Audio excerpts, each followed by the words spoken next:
Male narcissists hate all people in general, but they are especially misogynistic.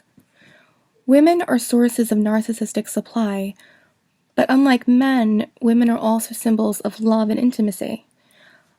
I'm referring to straight men because that is what I have experience with, and in this particular video, I'm citing a lot of information from Sam Vadkin, from his videos and his book, and the information that I can find is strictly talking about straight men. What I'm going to say will sound a bit backwards, but just go with it for now. When I first read about this concept, I thought it sounded wrong, but the more I read, the more I understood, and the more everything began to make total sense to me. Primary supply are people who are new and casual and not meaningful. Secondary supply are people who are constant and not as exciting. Attention from the same old boring person is not as important, while attention from someone new proves to the narcissist that he's still charming and still special. Conquering new women will give him way more of an ego boost than being with the same boring partner, and convincing someone new that he is great. It feels a lot better than talking to the same old boring friends. When primary supply is low, the narcissist settles for secondary supply. When the narcissist is going through a dry spell in finding new sources, he relies on his constant sources, his close friends, his partner, to be there for him, to remind him of his greatness. The secondary sources have known him for a while. They've seen him through his ups and downs, and they can remind him of his moments of glory when he's feeling low. When it comes to women, the narcissist's whole thought process is a constant battlefield of cognitive dissonance. He knows he's dependent on women, and at the same time is very upset with himself for being so dependent on such an inferior being. He feels this way about all people in general, as I spoke about in one of my last videos, but especially women. The narcissist finds himself in a vicious cycle of needing them and then getting upset with himself that he's so needy and dependent. He projects his anger onto his partner. He pushes her away. He tries his best to be independent, and then after a while realizes that he needs her, and the cycle continues. He needs women for narcissistic supply, but at the same time, he's very upset with his situation. I've dealt with this over and over again, so I can say from personal experience, it is extremely frustrating. Robert used to need me to help with everything, and I never felt wanted or desired or loved because I wasn't. I was needed. I was a ride. I was a cook. I was a maid. I was basically his mother. He would get upset with himself for being so dependent on me, and then he would lash out at me. He'd push me away. He would say he needed to do things for himself. He would say I was holding him back from reaching his full potential. After a few days of that, he would come back crying because, like a frustrated child, he was unable to function on his own. And then we'd be right back to where we started, with me doing everything. The cerebral narcissist will typically avoid sex altogether, or do it once in a while if he's in a relationship, just as a way to keep his partner close, to always have that constant flow of secondary supply source from her.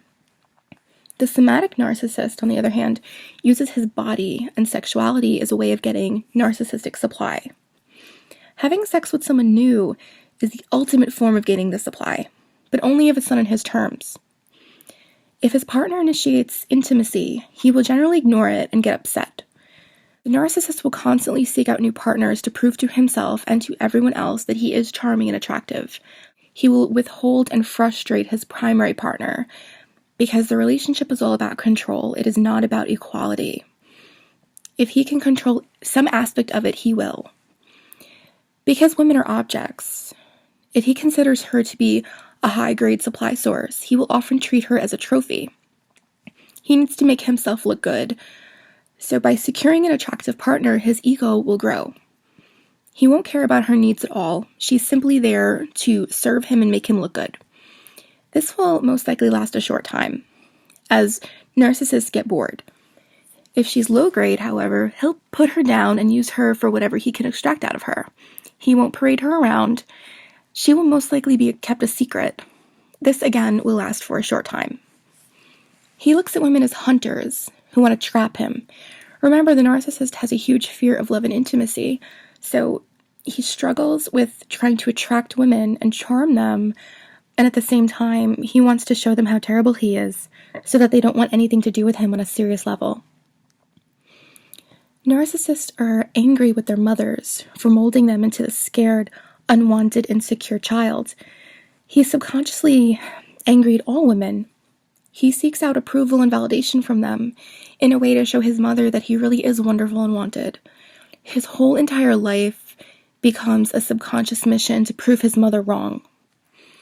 As Sam Vadkin puts it, narcissists will divide women into two categories: sexless saints and slutty hunters. To him, sex and intimacy are wrong and sinful, and he finds it difficult to do these things with a partner. Sex and intimacy to him are mutually exclusive rather than mutually expressive. Since he has a fear of intimacy, he can only have sex with women who mean nothing to him rather than significant ones.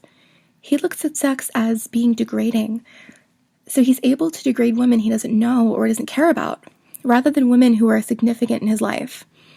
He tries to keep women down and as insecure as possible, because once they're powerful and confident, they will consume him and not obey him. When a woman wants true intimacy with him, the narcissist will feel threatened and trapped, and he'll begin to distance himself. He's only capable of having meaningless sex. I realized this whole concept on one of the many times Robert cheated on me. He had taken a weekend trip with his friends. They rented this filthy, disgusting van. They drove somewhere out of state, and he met a girl at a bar. He convinced her to have sex with him in this van, and he told me that he didn't just get off on the act of sex, but just the mere act of getting her to do something gross and degrading. He said it was wonderful. He could never ask me to do something like that because he didn't see me that way. He saw me as above all that stuff. I told him many times, I said, I'll have sex with you in a van, I don't mind. He said he wouldn't want me to. He could only do filthy, gross, disrespectful things with new people that he didn't care about. I tried really hard to understand that, and I kind of did, but the whole thing still made me very angry. This girl was a primary supply source, and I was secondary because I was always there. I was his girlfriend. I was no longer fun and exciting. I was a constant. When I first met Robert, I was obviously the slutty huntress. But once our relationship began to progress, I was sort of demoted down to sexless saint and demoted from primary supply to secondary supply. Do not confuse secondary with low grade. They're two different concepts. Secondary is way above low grade.